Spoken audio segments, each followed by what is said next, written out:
지난 시간에 계약의 종류, 개념에 따른 이유, 그리고 계약의 성립 과정, 그리고 계약의 효력, 그리고 계약의 해지에 관해서 간단히 설명을 했습니다.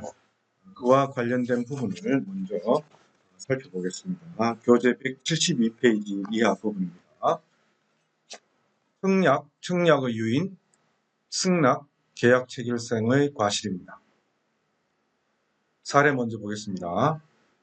갑은 아파트형 공장을 분양받아 사용을 시작한 후에 보니 분양회사가 준공전 분양을 위해 제작한 분양 카탈로그에 나타나 있는 내용과는 다르게 공용 부분 중 A동 퍼팅공원, B동 옥상 휴게공원, B동 복도 휴게공간이 다르게 시공된 것을 알게 되었습니다. 그래서 갑은 분양회사를 상대로 시공상의 하자를 이유로 하자 보수에 드는 비용을 손해배상 청구하였습니다. 자, 분양 카탈로그에 나와 있는 내용입니다. 이게 분양 계약의 내용이 되느냐 안 되느냐는 더 이제 따져봐야 되는 거죠. 상가나 아파트의 분양 광고의 내용은 일반적으로 청약의 요인입니다. 그런데 선분양, 후시공의 방식으로 분양되는 대규모 아파트 단지 등의 거래 사례에서 분양 광고의 내용, 견본주택의 조건, 모델하우스라고 그러죠. 또는 그 무렵 분양회사가 수분양자에게 행한 설명 중 아파트의 외형, 재질, 구조 및 실내 장식 등에 관한 것으로서 사회통념에 비추어 수분양자가 분양회사에게 계약 내용으로서 이행을 청구할 수 있다고 보이는 사항에 관해서는 수분양자는 이것을 신뢰하고 분양계약을 체결하는 것이고 분양회사도 이것을 알고 있었다고 보아야 하기 때문에 분양회사와 수분양자 사이에 이러한 내용을 분양계약의 내용으로 하기로 하는 묵시적 합의가 있었다고 봅니다. 그런데 또 분양에 있어서 중요한 사항인 다락방이죠. 의 형상에 관해서 신의 성실 의무에 비추어 비난받을 정도로 법이 과장의 내용의 분양 광고를 한 사안에서 분양자, 시행자뿐만 아니라 시공사도 공동 불법 행위로 인한 손해배상 책임을 부담한다고 하고 있습니다. 그러나 한편 선시공 후분양의 방식으로 분양되거나 당초 선분양 후시공의 방식으로 분양하기로 계획되었으나 계획과는 달리 준공전에 분양이 이루어지지 않고 준공 후에 분양이 되는 아파트 등의 경우에는 수분양자는 실제로 완공된 아파트의 외형, 재질에 관한 시공 상태를 직접 확인하고 분양계약 체결 여부를 결정할 수 있기 때문에 완공된 아파트 자체가 분양계약의 목적물로 됩니다. 선분양 후시공과 선시공 후분양 혹은 선분양 후시공 방식이지만은 준공전에 분양이 이루어지는 경우 이런 경우에는 분양계약의 목적물 자체가 달라질 수 있다는 겁니다. 비록 준공전에 분양 안내서 등을 통해서 분양 광고를 하거나 견본주택을 설치한 적이 있는데 그러한 광고 내용과는 다르게 아파트가 시공되었다고 하더라도 완공된 아파트의 현황과 다르게 분양 광고에만 표현되어 있는 아파트의 외형 재질에 관한 사항에 대해서는 분양계약의 내용으로 하는 묵시적 합의가 있었다고 볼 수는 어렵다는 겁니다.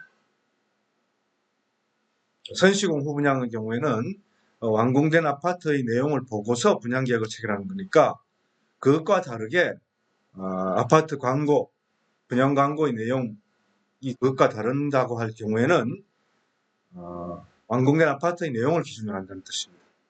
그런데 선분양 후시공의 경우에는 분양 광고의 내용이 특히 그것이 아파트 외형, 재질, 구조, 실내 장식 등에 관한 것인 경우에는 분양계약의 내용으로 될 수도 있다는 그런 뜻입니다.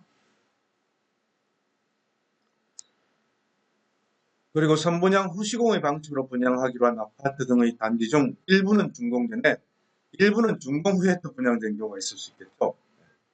이런 경우는 각 수분양자마다 분양계약의 체결 시기, 아파트의 외형 재질에 관한 구체적 거래 조건이 분양계약에 편입됐다고 볼 수 있는 사정이 있는지 여부를 개별적으로 살펴서 분양회사와 각 수분양자 사이에 분양계약의 내용으로 확인하는 묵시적 합의가 있었는지 여부를 개별적으로 판단한다는 겁니다. 자, 이 사례의 경우에 상가를 분양하면서 그곳에 첨단 오락타운을 조성 운영하고 전문 경영인에 의한 위탁 경영을 통해서 분양계약자들에게 일정액 이상의 수익을 보장한다는 광고를 하고 분양계약 체결 시에 이러한 광고 내용을 계약 상대방에게 설명했다 하더라도 체결된 분양계약서에 이러한 내용이 기재되지 않았고 그 후의 상가, 임대, 운영 경위 등을 비춰볼 때 이러한 광고 및 분양계약은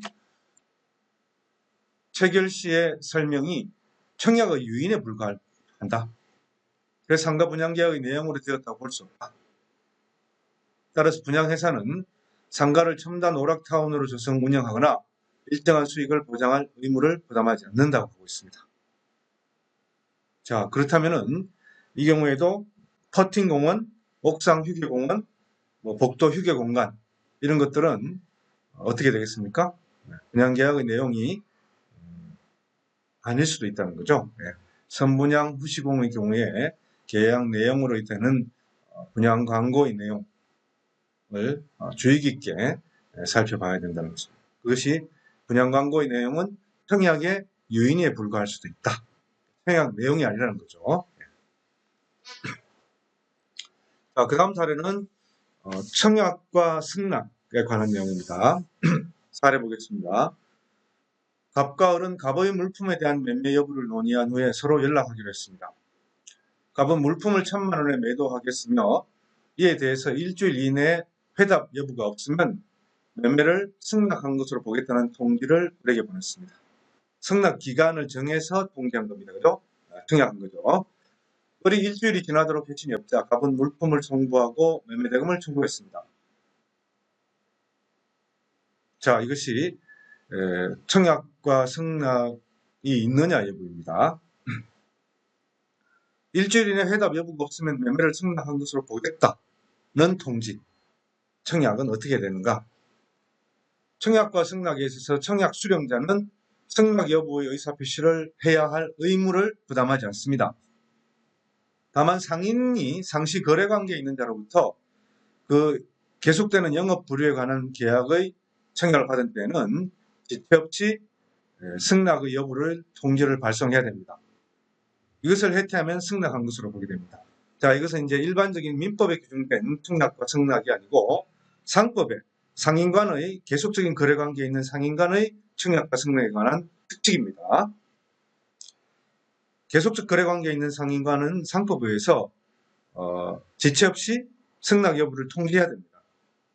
통지하지 않으면 승낙한 것을 보게 됩니다. 그런데 민법은 승낙 의무가 없다는 거죠. 청약 시 승낙 기간을 정한 경우에는 그 승낙 기간이 도구하면은 승낙 기간이 없는 경우에는 상당한 기간이 도구하면 청약은 취소됩니다. 상당한 기간은 청약이 상대방에게 도달하고 상대방이 그 내용을 받을지 여부를 결정해서 회신을 하는 데 필요한 기간을 말합니다. 이것은 구체적인 경우에 청약과 승낙의 방법, 계약 내용의 중요도, 거래상의 관행 등 여러 사정을 고려해서 객관적으로 정해집니다. 청약이 상시 거래 관계에 있는 자 사이에 그 영업 불효에 속한 계약에 관해서 이루어진 것으로서 상인의 납부 통지 의무가 적용될 수 있는 경우가 아니라면 청약의 상대방에게 청약을 받아들일 것인지 여부에 관한 회답할 의무가 있는 것이 아니죠. 그래서 청약자가 미리 정한 기간 내에 이 일을 하지 않으면 승낙한 것으로 간주한다 라는 뜻을 표시했다 하더라도 이는 상대방을 구속하지 않습니다. 그와 같은 기간은 경우에 따라서 단지 승낙 기간을 정하는 의미를 가질 수 있을 뿐입니다. 그래서 이런 경우에 갑과 을 사이의 거래관계가 상인으로서의 상시 거래관계와 그 두 사람 사이에 계속적인 거래관계에 있는 영업 불효에 속하는 거 아닌가에 따라 달라질 수가 있겠죠. 만약에 상시 거래관계에 있지 않고 일반적인 거래에 속하는 영업 불효가 아니라면은 이것은 승낙 의무가 없는 것이고 승낙 기간을 통지한 것은 아무런 의미가 없다. 생각의 상대방을 구속하지 않는다라는 것이죠. 그 다음 사례는 계약 체결상의 과실의 문제입니다. 사례를 보겠습니다. 갑은 무역센터 부지 내 수출 천억불 달성을 기념하는 영구 조형물을 건립하기로 하고 그 건립 방법에 관해서 분야별로 5인가량의 작가를 선정하여 조형물의 시안 제작을 의뢰한 후에 그 중에서 최종적으로 1개의 시안을 선정한 다음 그 선정된 작가와 조형물의 제작 납품 설치 계약을 체결하기로 했습니다. 그 후 갑은 을 등 조각가 4인에게 시안의 작성을 의뢰하면서 시안이 선정된 작가와 조형물 제작 납품 설치 계약을 체결할 것이라고 통지했습니다. 당시 조형물의 제작비, 제작 시기, 설치 장소를 구체적으로 통보하지는 않았습니다. 그런데 갑은 내부적 사정과 외부의 경제 여건 등으로 을과 제작비, 설치 기간, 설치 장소 및 제반 사항을 정한 구체적인 계약을 체결하지 않고 있다가 당선 사실 통지시로부터 3년이 경과한 시점에서 을에게 조형물 설치를 취소하기로 했다고 통보했습니다. 자, 을은 배상받을 수 있을까요? 5인가량, 이제 여긴 4인이죠. 4인에게 시안 작성을 의뢰하고 그 중에 한 사람을 선정해서 구체적인 조형물 제작 계약을 체결하겠다고 했습니다. 그래서 을이 선정됐습니다. 근데 을은 당선 사실을 통지만 받았을 뿐이고 구체적인 조형물 제작 계약, 제작비, 설치 기간, 설치 장소, 기타 사항을 정한 구체적 계약을 체결하지 않고 있었습니다.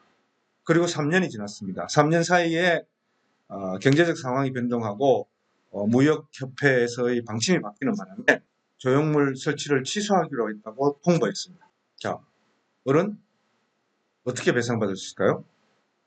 이것이 계약 체결상의 과실과 관련된 문제입니다.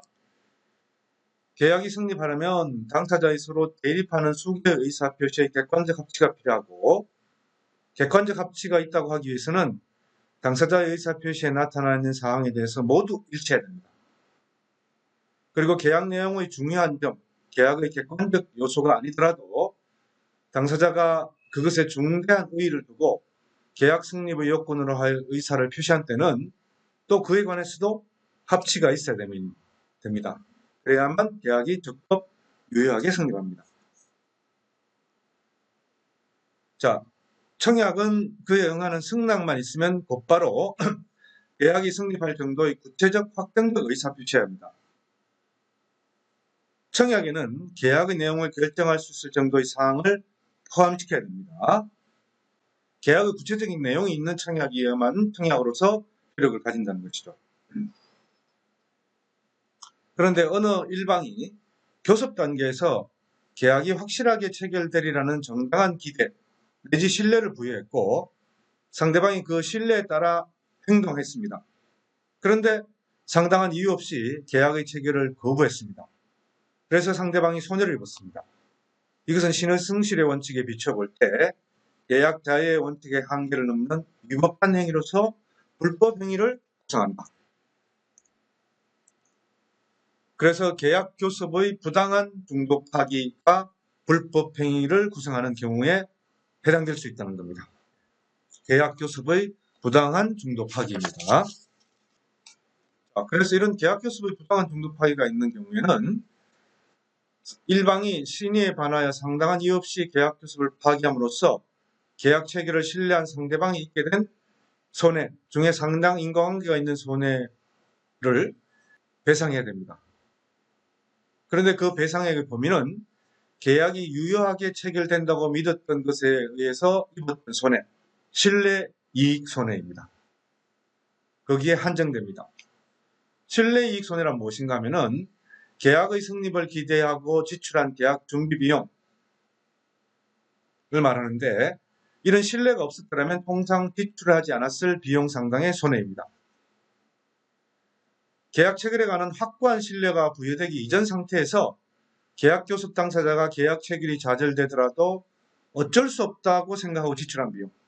예를 들면 을이 경쟁 입찰에 참가하기 위해서 지출한 제안서, 견적서 작성 비용 이런 것은 포함되지 않습니다.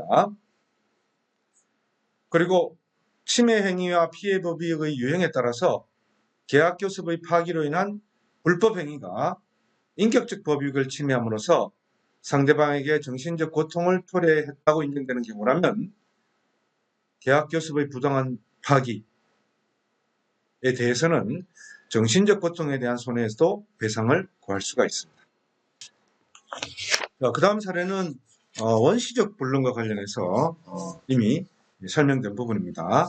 원시적 불능 사실을 알고 있었던 계약의 일반은 상대방이 계약의 유효함을 믿었음으로 인해서 받은 손해, 신뢰이익 상당 손해를 배상해야 된다는 부분이 이미 설명을 했습니다.